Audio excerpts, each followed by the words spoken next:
Recipes. ఈరోజు మనం చేయబోతున్నాం నాటుకోడి బిర్యానీ.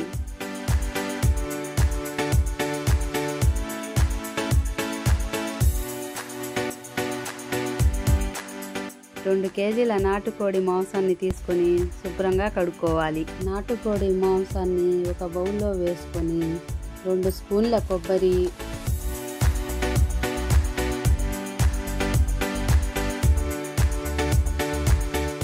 2 స్పూన్ల అల్లం వెల్లుల్లి పేస్ట్, ఒక అర లీటర్ పెరుగు వేసి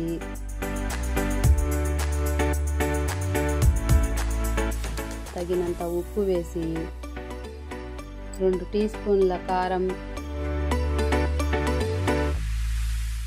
బాగా కలుపుకొని 1 గంట సేపు పక్కన పెట్టుకోవాలి.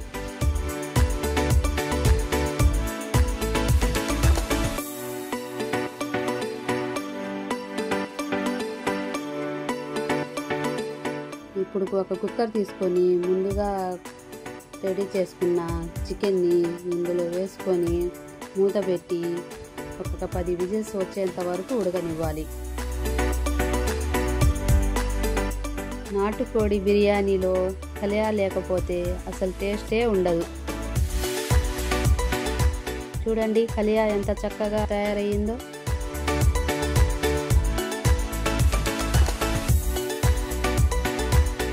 స్టవ్ మీద ఒక ప్యాన్ పెట్టుకొని అందులో 200 గ్రామ్స్ ఆయిల్ పోసుకోవాలి. ఆయిల్ బాగా వేడైన తర్వాత సన్నగా కట్ చేసుకున్న ఆనియన్స్ వేసి గోల్డెన్ కలర్ వచ్చేంత వరకు ఫ్రై చేసుకొని పక్కన పెట్టుకుందాం.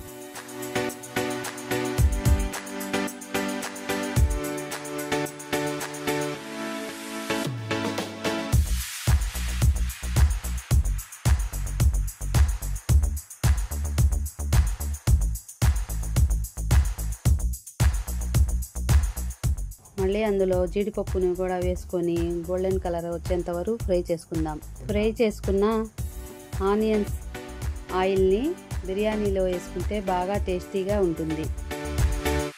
స్టవ్ పైన ఒక డబరా పెట్టుకొని అందులో ఆనియన్స్ ఫ్రై చేసిన ఆయిల్ని పోసుకొని బాగా వేడి చేసుకుందాం. బాగా వేడి చేసిన ఆయిల్లో 2 పెద్ద ఆనియన్స్ని సన్నగా కట్ చేసి వేసుకొని బాగా మిక్స్ చేసుకుందాం.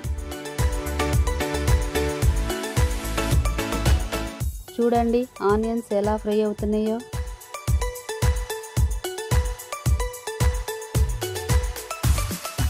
అందులో లవంగా, చెక్క, యాలకులు కూడా వేసుకొని బాగా మిక్స్ చేసుకుందాం. ఆనియన్స్ గోల్డెన్ కలర్లో వచ్చేసాయి. ఇప్పుడు ఒక 2 టేబుల్ స్పూన్ల అల్లం వెల్లుల్లి పేస్ట్ కూడా వేసుకొని బాగా మిక్స్ చేసుకుందాం.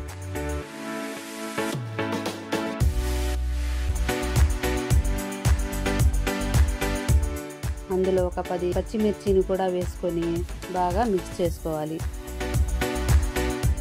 2 పెద్ద టమాటాలు సన్నగా తరిగి బాగా మెత్తగా ఉడికేంత వరకు ఫ్రై చేసుకుందాం.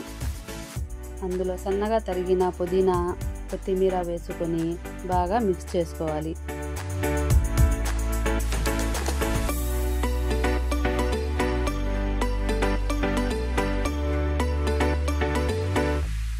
చూడండి ఎలా ఫ్రై అవుతుంది. ఆయిల్ కూడా పైకి వచ్చేసింది.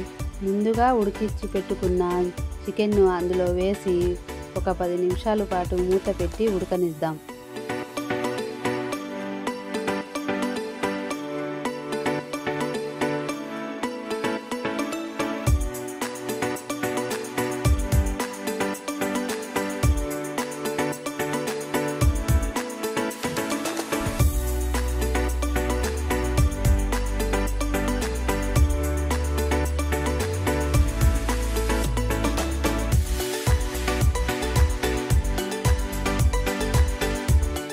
అందులో సరిపడినంత వేడి వాటర్ని వేసుకొని ఒక 10 నిమిషాలు మూత పెట్టుకొని ఉడికించుకోవాలి.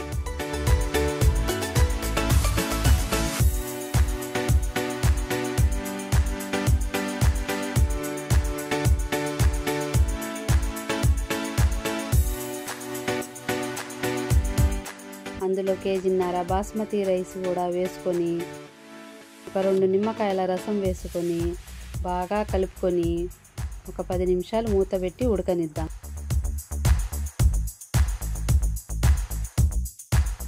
మళ్ళీ 10 నిమిషాల తర్వాత మూత తీసి ఒకసారి బాగా కలుపుకుందాం. మళ్ళీ ఒకసారి మూత తీసి మళ్ళీ కలుపుకోవాలి. మధ్య మధ్యలో కలుపుతూ ఉండాలి, లేకపోతే బిర్యానీ అడుగంటుతుంది.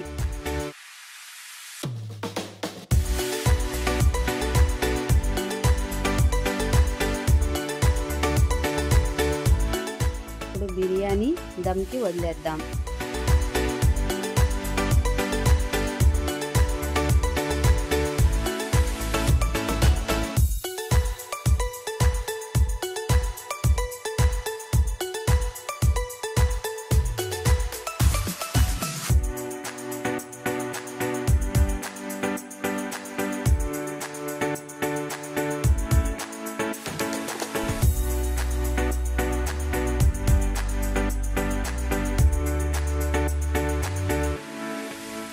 చూడండి బిర్యానీ ఎంత చక్కగా రెడీ అయిపోయిందో.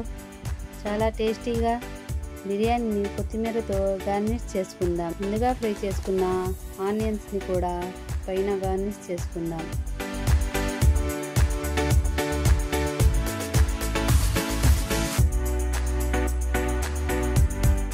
జీడిపప్పు కూడా గార్నిష్ చేసుకుందాం.